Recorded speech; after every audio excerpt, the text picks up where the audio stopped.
Eating the right kinds of fats and oils actually help you lose weight. 53 randomized controlled trials looking at high-fat diets versus low-fat diets, and every time the high-fat diets beat out the low-fat diets for weight loss. Let's talk about why it's essential for our health, why low-fat diets aren't necessarily good for you, and what all the different kinds of fat are, which are good, which are bad, which are kind of medium, what's really true.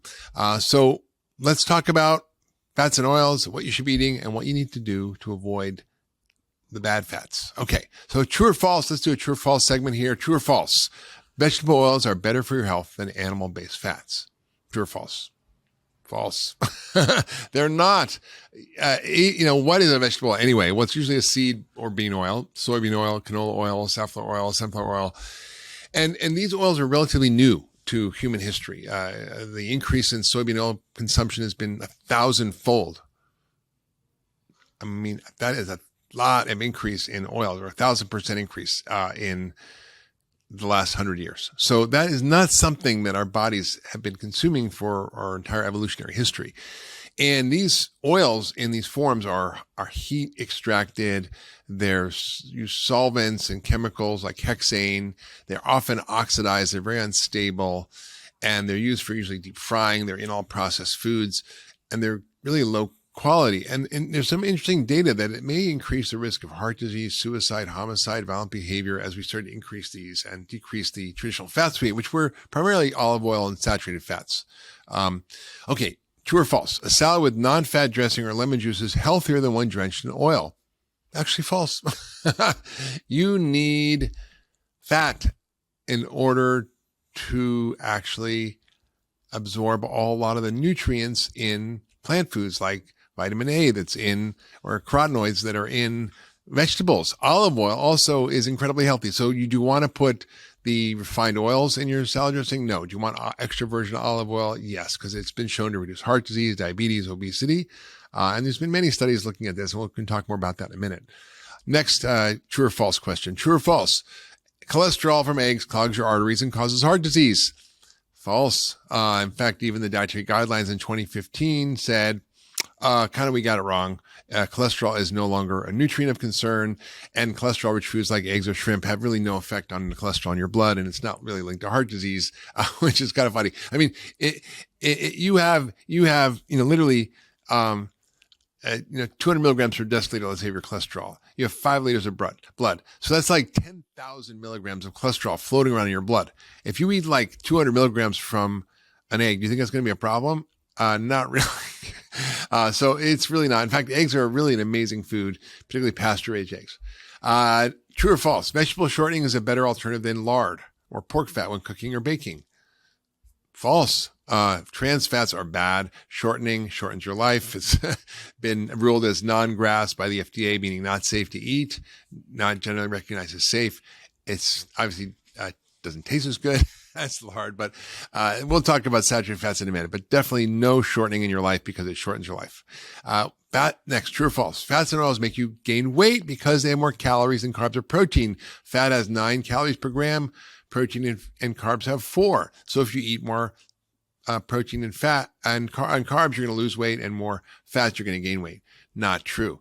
Why? Well, eating the right kinds of fats and oils actually help you lose weight. In fact, there are 53 randomized controlled trials looking at high-fat diets versus low-fat diets, and every time the high-fat diets beat out the low-fat diets for weight loss. So eating the right fats burns body fat, it boosts your metabolism, it fixes your HDL, it lowers your triglycerides, is associated with lower risk of heart disease, diabetes, obesity. So actually eating the right fats is really good for you. The federal government, true or false, the federal government's dietary guidelines now tell us there's no limit on the amount of fat you can eat.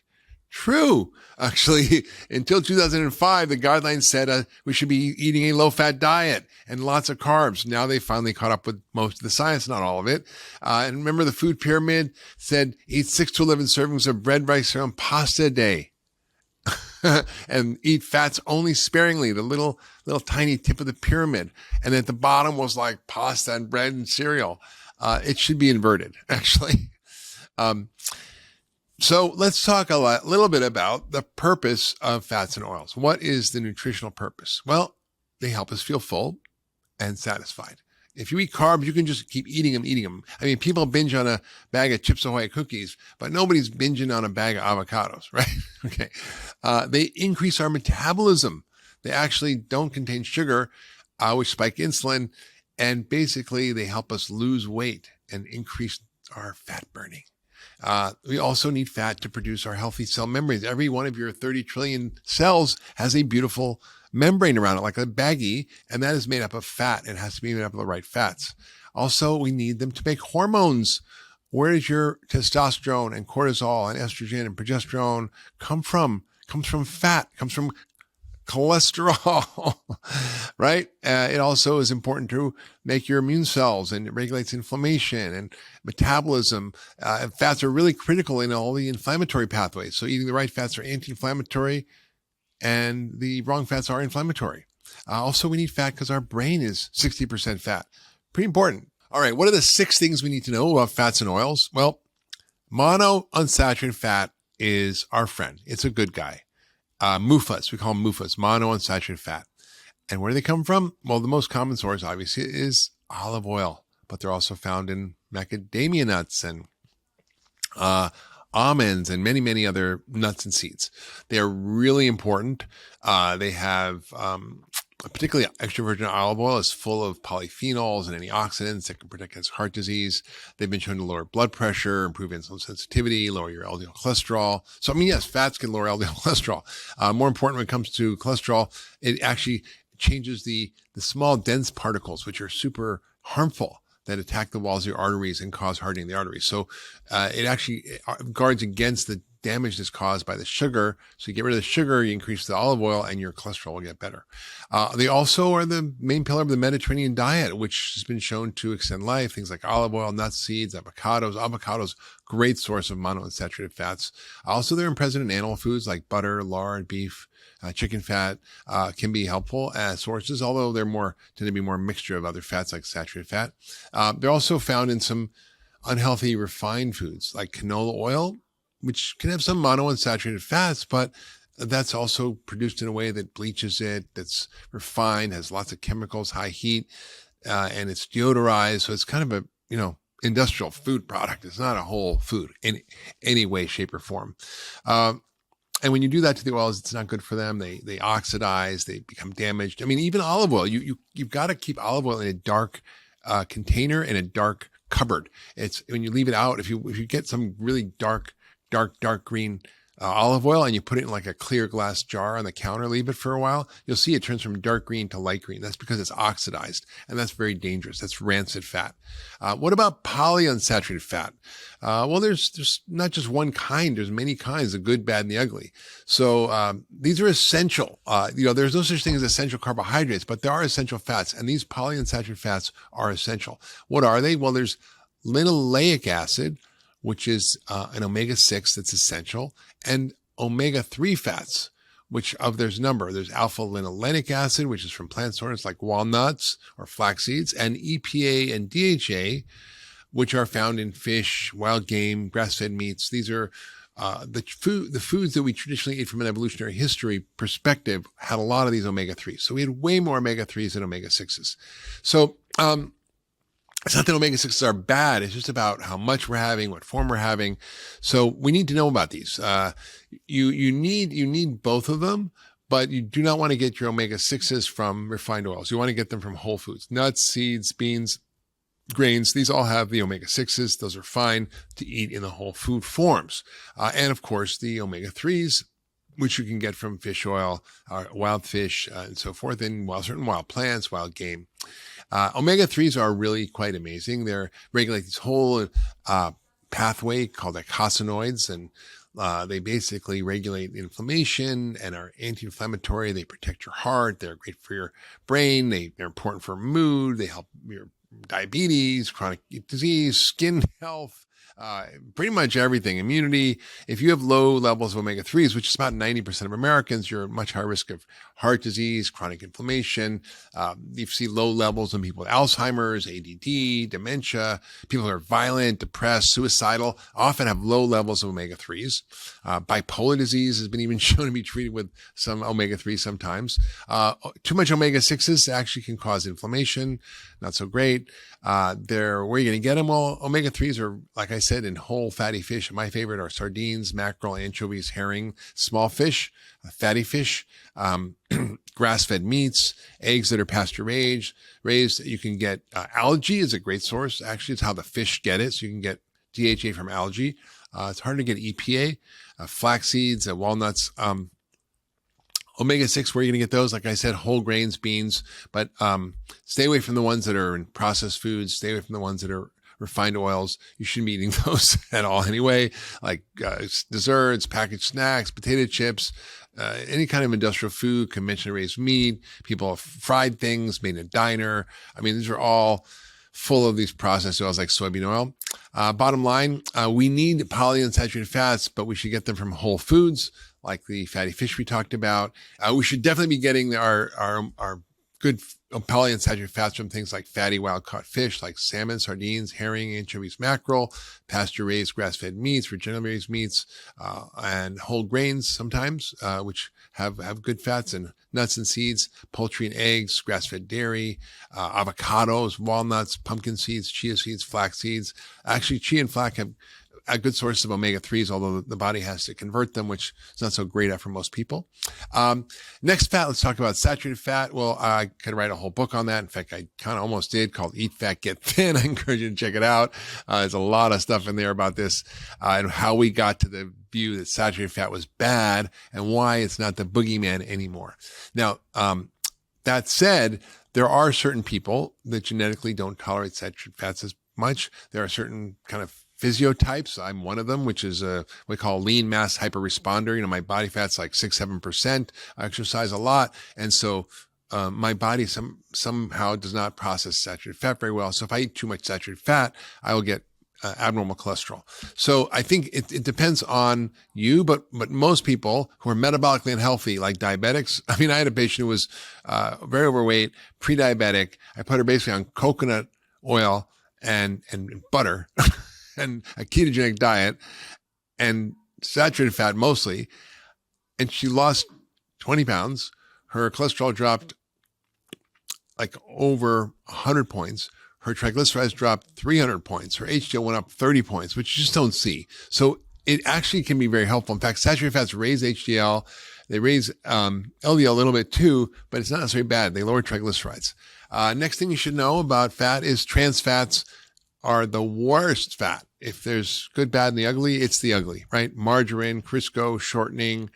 It's still in the marketplace, even though it's been ruled not safe to eat. It was a good idea at the time because it was a butter shortage. And, back in the turn of the century, 1900s, they figured out how to hydrogenate oil, meaning they put hydrogen molecules into vegetable oil to saturate the chain of fats, which makes it solid at room temperature, like butter, which is a saturated fat, but it does it in a way that's a trans fat, not a cis fat. It's chemical, whatever, doesn't matter. But the point is, it's bad for you. It causes small, dense cholesterol particles. It blocks your arteries, causes inflammation, diabetes, cancer, dementia. Not bad. And in 2015, the FDA said, it's not safe, don't eat it, but it's still everywhere. So be careful. Even if it says zero trans fat on the label, it could still have trans fat. Look at the ingredient list. If it says hydrogenated anything, don't eat it. And the loophole basically is if it has less than 0.5 gram per serving, like Cool Whip has less than 0.5 gram per serving. So it says zero trans fat, but it's basically all high fructose corn syrup and trans fat, which is crazy to me. Also, the great way to eat your fat is not with carbs. If you eat particularly starch and sugar with saturated fat, bad news. So eat your fats with veggies. So think lots of dressing. People go, I want a little dressing. I'll have a little vinegar or a little lemon. No. Put the oil on your veggies. Put your oil on your broccoli. Put your oil on all your veggies. That's going to help you actually get the good fats you need, not have it do bad things, and actually be able to absorb the nutrients like, vitamins A and vitamin E and K and things that are fat soluble that really help your body. Even vitamin D, when you're eating mushrooms or eating, like, for example, wild fatty fish like herring has vitamin D, you need the fat to absorb it. So when you eat fat, it actually stimulates bioproduction, which you need to absorb these fat soluble vitamins. So it's really important. So eat salad, for example, with lots of raw veggies, lots of olive oil, broccoli with a little lemon, all that. It's great. If you don't do that, you're not going to be getting the nutritional benefits. So don't use the low fat dressing. Use extra virgin olive oil. I probably go through a liter a week. And in fact, one study showed in Spain, it's hard to do nutritional studies. So like they're highly complicated, to do 7,000 people and randomize them different diets and follow what they did. But they basically gave people a liter of olive oil and a bunch of nuts to eat, or a bunch of nuts, or just a low fat diet. And they found that when they had a liter of olive oil a week, they reduced their heart attack risk and diabetes and all these other diseases dramatically compared to the low fat diet. So it's really important. Also, there's all sorts of amazing things in extra virgin olive oil. Flavonoids, polyphenols are anti-inflammatory. They help us absorb things like the lycopene in tomato sauce without olive oil. Just great. What about coconut oil? Well, coconut oil is mixed. It's got a bad rap, but it does raise total cholesterol. It raises LDL, but it also raises actually HDL more, and the ratio is better, and your cholesterol is more fluffy and light. So typically it's better. There are large populations that live on coconut, like 50% of their diet is coconut oil and fat, and they're in the South Pacific, and they don't have these diseases of heart disease. So it's a problem in the sense of, if you have a lot of sugar, it's a problem, but I think, it's really not a bad guy. However, like I said, certain people like myself don't do good when they just use huge amounts of saturated fat. So you have to be careful, make sure you're not one of those lean mass hyperresponders. There's a particular fat in coconut oil called MCT oil, which you can take separately. It's about 20-30% in coconut oil, but it boosts your metabolism, it reverses insulin resistance, it helps your brain function. They go great from your gut into your body. They don't have to go through the lymph system, which most other fats do, and they are burned in energy, and they're just great before exercise. So it's great. What about ketogenic diets? Are they healthy? Intermittent fasting? Well, ketogenic diets have been around for a long time. We use them for epilepsy when medications don't work, but now we're seeing them used for type 2 diabetes, obesity, Alzheimer's, autism, brain health, cancer. It's pretty amazing, and it may increase both your lifespan and your brain function. So it's great for a lot of people. However, I don't think we should be on it all the time. If you have a condition like type 2 diabetes or Alzheimer's, for sure, go in hard, see how it works.